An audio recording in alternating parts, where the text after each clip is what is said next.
Hello and welcome. You're watching Express News, a show where we take you through the top 100 news stories of the day. I'm Unman Bhattacharya. Let's get started.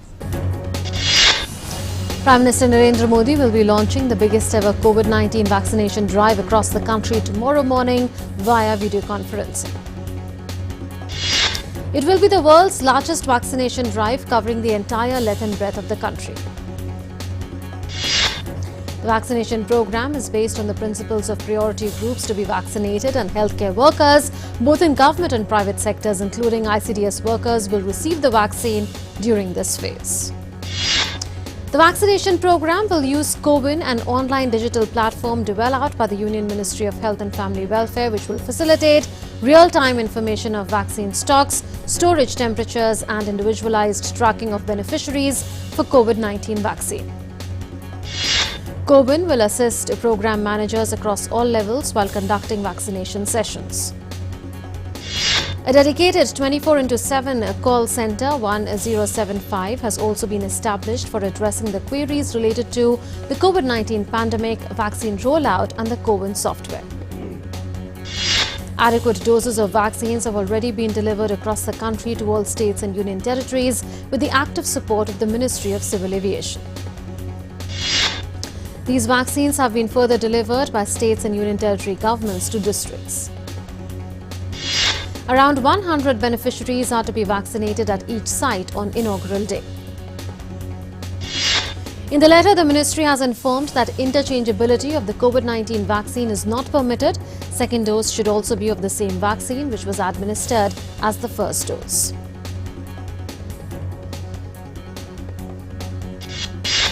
Further, if required, co-administration of COVID vaccine and other vaccines should also be separated by an interval of at least 14 days. A person's medical history must be ascertained before administering the COVID vaccine.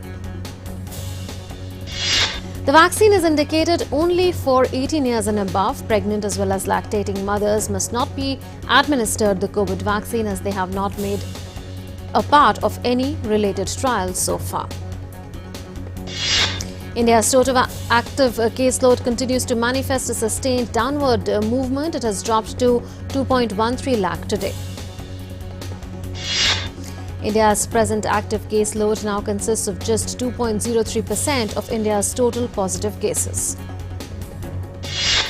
The daily new cases added to the country's COVID numbers have been below 20,000 in the recent days.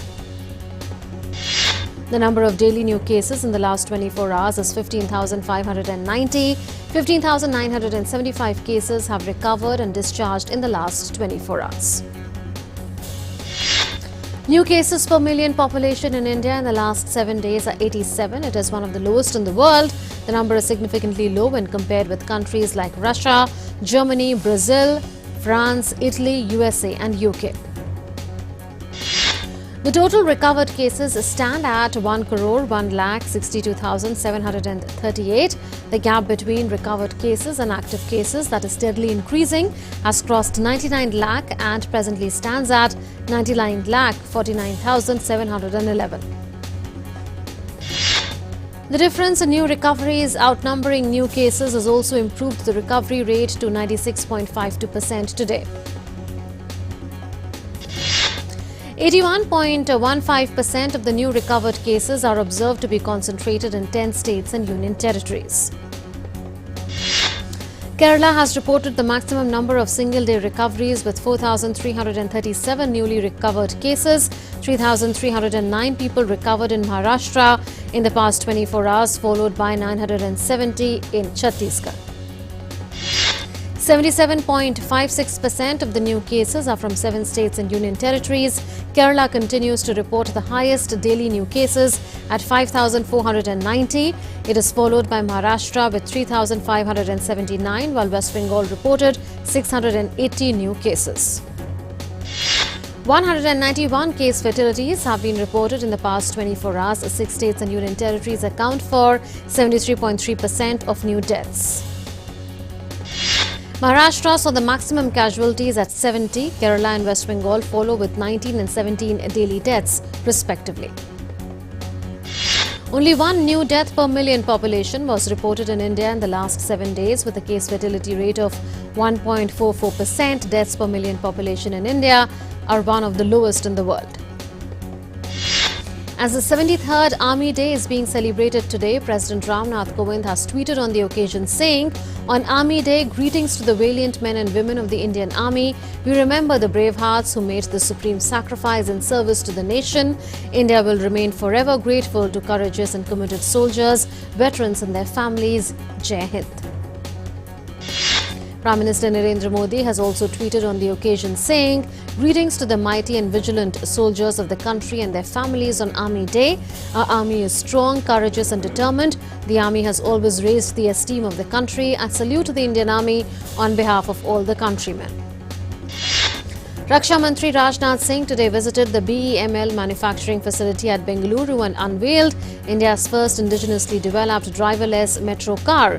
Speaking at the ceremony, he lauded the efforts of team of engineers and technicians at BEML. The 9th round of talks between the government and farm unions was held today. Next round of talks will be held on the 19th of January. Minister of Commerce and Industry Piyush Goyal inaugurated the two-day Prarambh Startup India International Summit at Vigyan Bhavan in New Delhi today. Prime Minister Narendra Modi will interact with startups and address the Prarambh Startup India International Summit on 16th January at 5 p.m. via video conferencing. Benchmark indices ended lower on the back of profit booking and weak global cues. At close, the SENSEX was down 549.54 points or 1.11% at 49,034.67. Meanwhile, the Nifty was down 161.9 points or 1.11% at 14,433.7. About 1,070 shares have advanced, 1,897 shares declined and 139 shares are unchanged. Indian rupee ended marginally lower at 73.12 amid selling saw in the domestic equity market. It opened lower at 73.08 per dollar and traded in the range of 72.99 and 73.17. Gold was trading lower in Indian markets despite a positive trend in international spot prices today. On the multi-commodity exchange, February gold contracts were trading lower by 0.24% at 49,104 rupees per 10 grams. Meanwhile, silver was trading 0.8% lower at 66,145 rupees per kilogram. Petrol prices remained unchanged in the national capital today after touching fresh highs of 84.7 rupees per litre in the previous session, and the diesel was at 74.88 rupees per litre. Fitch Ratings said that the Indian economy will suffer lasting damage from the coronavirus crisis, and after an initial strong rebound in fiscal year ending March 2022, growth will slow to around 6.5% a year over financial year 23 to financial year 26. Fitch said that India's coronavirus-induced recession has been among the most severe in the world amid a stringent lockdown and limited direct fiscal support. The economy is now in a recovery phase that will be further supported by the rollout of vaccines in the next months. Over 9 crore 35 lakh COVID-19 cases have been reported worldwide so far. The global death toll due to coronavirus has crossed 20 lakh. More than 6 crore 68 lakh people have recovered from COVID-19. The United States continues to remain the worst hit country by the pandemic so far. It has reported over 2 crore 38 lakh cases, with the death toll surging past 3 lakh 97,000. New York opened the state's first COVID-19 drive-through mass vaccination center on Long Island on Thursday. The mega site has a capacity of 5,000 to 10,000. The U.S. Centers for Disease Control and Prevention has said healthcare workers and nursing home residents have priority for limited supply of vaccines. However, the agency has changed guidance, recommending states to move to people over the age of 75 and essential workers to accelerate vaccination programs. Britain is all set to ban arrivals from South American countries and Portugal due to concerns over a new Brazilian variant of coronavirus. UK Prime Minister Boris Johnson expressed concern about the Brazilian variant and said that Britain is already trying to contain a UK variant behind a surge in cases. The Brazilian variant shares characteristics with those found in UK and South Africa, which are believed by scientists to be more transmissible. Portugal has also been added to the list as of close travel links with Brazil.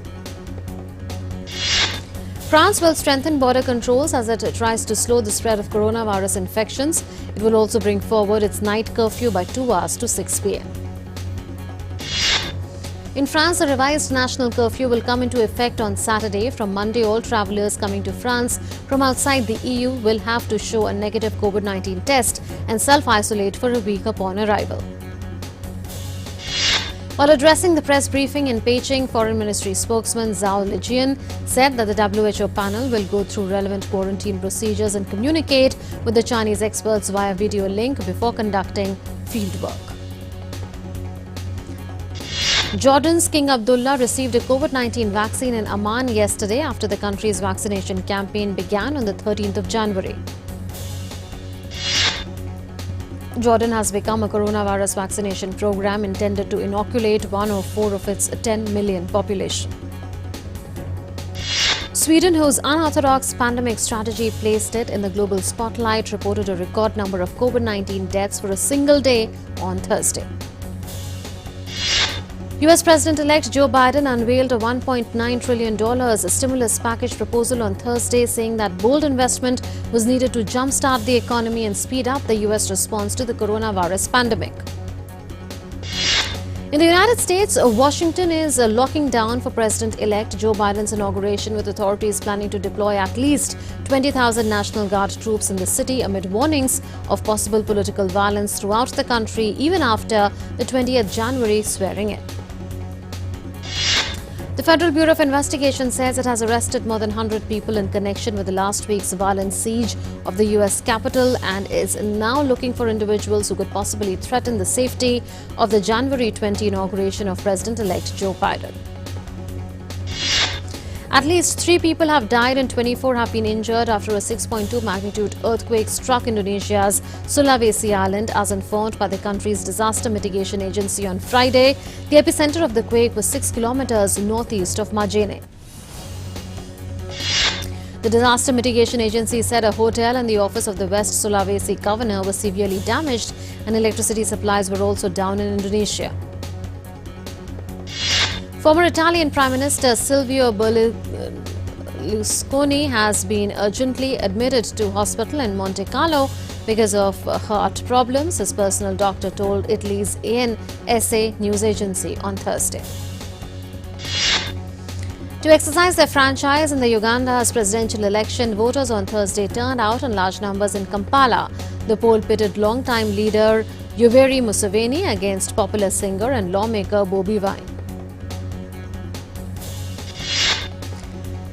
A couple of spectacled bears, mother and cub, were seen wandering around the ruins of Machu Picchu, taking advantage of the ruins that are largely free from large tourist numbers. Spectacled bears, also known as the Andean bear, are the only surviving species of bear native to South America. They often make their way down from the mountains in search of food from farmlands. The life of U.S. Democratic Representative Alexandria Ocasio-Cortez is now part of Tidal Wave Productions' Female Force series. The story is centered around various tweets Cortez has sent and details her campaign and election win in 2018. The long-running series includes influential authors, business executives, entertainers, journalists, politicians and activists. The issue is to be released on the 20th of January. Archaeologists in Bolivia have unearthed ceremonial vases, knives and metalworks reportedly belonging to the Tihuanacocha, a little-known civilization which could shed new light on long civilization. These ceremonial pieces were first discovered in 2019 near the site of Kalasasaya temple in Tihuanacu. They are recently revealed to the public and could reveal new information on their beliefs, practices and daily life. 100 years ago, an illusionist, P.T. Selbit, put a woman in a box on the stage of London's Finsbury Park Empire and soared right through the wood, creating a magical classic. Magicians from around the world will be getting together online this weekend to celebrate the centenary of that landmark performance. In the original version, the saw went through, the box was opened and the person emerged unharmed. The London-based Magic Circle organization will host the celebrations with a live-streamed event on Facebook on Sunday. Australian authorities were planning to put down a pigeon that reached the country from US due to the strict biosecurity rules in the country. A Melbourne resident found the pigeon in his garden on Boxing Day and discovered that it was registered to an owner in Alabama state in the US. The pigeon, which has been named Joe by US President-elect Joe Biden, has gained popularity in social media platforms, with many tweeting with the hashtag Joe the Pigeon, demanding its safe return back to the United States. The fourth and final match of the Test series between India and Australia began in Brisbane today. Australia were batting at 274 for 5 at stumps on day 1. Playing his first test, Washington Sundar picked his first test wicket in the form of Steve Smith. Another debutant, T. Natarajan, removed Matthew Wade to earn his first test wicket. At stumps, skipper Tim Paine was not out at 38 with Cameron Green giving him company at 28. The 4-test series is levelled at 1-1 as of now. Former world number 1 Andy Murray's participation at the Australian Open is in doubt after he tested positive for coronavirus. 33-year-old Murray was set to fly out to Melbourne on a chartered flight. Instead, he remains in quarantine and isolating at home in London. The Australian Open will start on the 8th of February. Players must test negative before taking one of the 15 chartered flights which have been put on by tournament organisers. Olympic 100 metres hurdles champion Brianna McNeil has been provisionally suspended from athletics after being charged with breaching anti-doping rules. The Athletics Integrity Unit has said that the American is accused of tampering within the results management process. McNeil won gold at the 2016 Rio Olympics and was also world champion 3 years earlier. McNeil missed the 2017 World Championships while serving a 1-year ban for missing 3 drug tests. Tampering or attempted tampering with any part of doping control carries a ban of up to 4 years if proved. Arsenal's recent resurgence was checked by Crystal Palace, who claimed a hard-fought point from a goalless draw at Emirates Stadium. The Gunners came into the game off the back of 4 straight wins in all competitions but were unable to find their way past the visitors. The point leaves Arsenal 11th on 24 points and Palace 2 points. Arsenal have failed to score in 7 Premier League matches this season.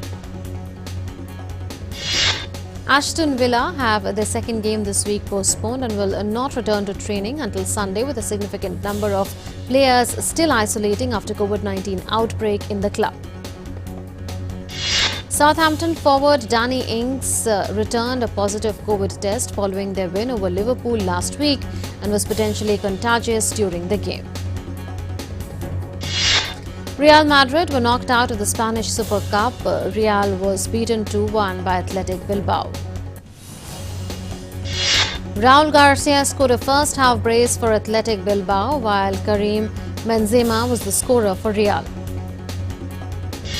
Athletic will meet Barca after the Catalans beat Real Sociedad in a penalty shootout on Wednesday. The final will take place on Sunday in Sevilla.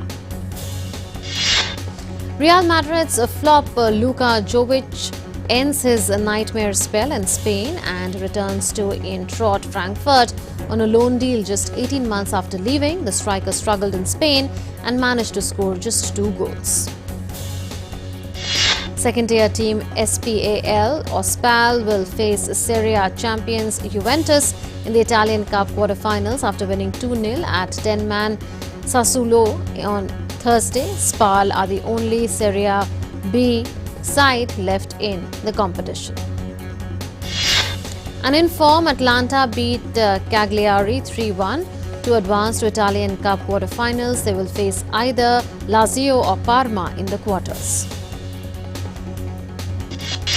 As the rest of the world was shutting down to stave off COVID-19, US actress Anne Hathaway found herself starting up a whole new movie project, a rom-com highest caper set in the pandemic. The film tells the story of a couple on the verge of breaking up until coronavirus restrictions leave them stuck together in London. Magician Siegfried Fischbacher, who alongside Roy Horn starred in a popular long-running Las Vegas act built around rare tigers, has died of pancreatic cancer. Fischbacher, who was 81, passed away in Las Vegas.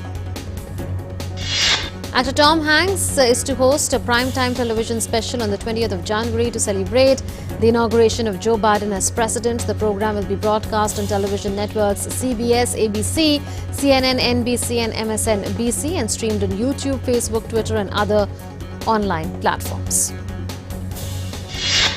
A painting of comic book hero Tintin and that was kept folded in a drawer for years, sold at a Paris auction for 3.175 million euros. The painting is the work of Belgian illustrator Georges Remy, better known by his nom de plume, Herg, who was the author of the Tintin comic books.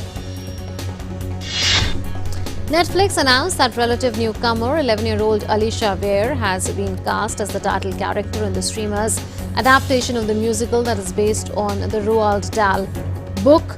Emma Thompson also joins the cast as Miss Trunchbull, the cruel headmistress and antagonist of the piece. Superstar Akshay Kumar marked the occasion of Army Day with a volleyball match with the Bravehearts. The actor shared a short clip of the volleyball session with the Army officials on social media. Megastar Amitabh Bachchan shared a monochrome collage picture which contrasts close-up shots of toddler Bachchan with that of his senior self. The post accumulated more than 1 lakh views within a few minutes of being posted on the microblogging site. The actor is one of the most active celebrities on social media. John Abraham, who is currently shooting for Satyamev Jayate 2, has shared a bulked-up picture of him on social media. Along with Tiger Shroff, many fans shout praises on his post. The 51st edition of International Film Festival of India, which is to be held in Goa from the 16th to the 24th of January, will pay homage to 19 personalities of cinema from India and 9 personalities from across the world who departed from this world this year by celebrating their contribution on the film industry. An actress Kangana Ranaut to star in the second installment of Manikarnika franchise titled Manikarnika Returns, The Legend of Didda. Kangana and producer Kamal Jain will join hands to bring back the franchise, and the shoot for the film will start in January 2022.